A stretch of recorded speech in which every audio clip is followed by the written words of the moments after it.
Have you ever noticed how some people go from sharing everything to suddenly sharing nothing at all?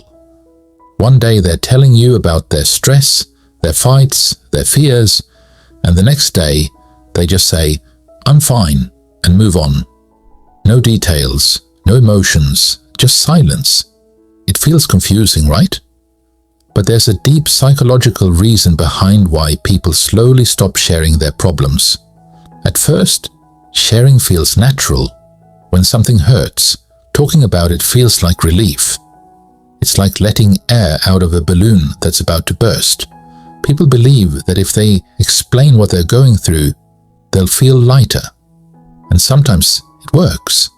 But over time, something changes. One of the biggest reasons people stop opening up is feeling unheard. They talk, but no one really listens. The other person is checking their phone, interrupting, or waiting for their turn to speak. Or worse, they give quick advice without understanding the situation. After a few experiences like that, the brain quietly learns a lesson. Talking doesn't help. Then there's judgment. People are scared of being seen as weak, dramatic, or negative. Society loves strong, confident people who handle everything. So when someone shares a problem and hears things like, "You're overthinking," or "Others have it worse," it creates shame. That shame slowly teaches them to stay quiet. Another reason is emotional exhaustion. Imagine explaining the same pain again and again with no real change. It starts to feel pointless. People think, "Why repeat myself if nothing improves?" So instead of talking, they carry everything alone. Not because they want to, but because they're tired. Trust also plays a huge role. Sometimes people open up to the wrong person. Their story gets shared with others, laughed about, or used against them later. Even one experience like that is enough to make someone emotionally cautious. The mind remembers pain very clearly. Next time they feel like sharing, their guard goes up. There's also the fear of being a burden.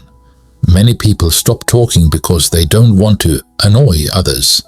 They think, everyone has their own problems. Why add mine? So they smile, joke, and pretend everything's okay, even when it's not. Interestingly, people don't stop feeling things. They just stop expressing them. They still feel stress, sadness, and confusion, but silently. They might scroll more, sleep less, or distract themselves just to avoid talking. From the outside, they look calm. Inside, it's chaos. Here's the ironic part.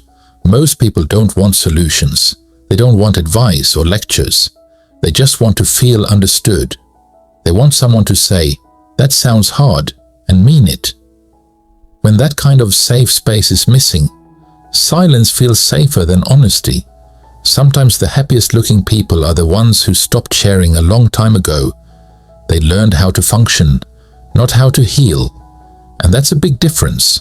So if someone you know has become quiet, don't assume they're cold or distant.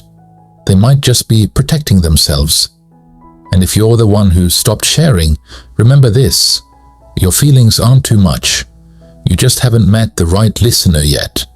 Sometimes all it takes is one genuine conversation to remind someone that they don't have to carry everything alone.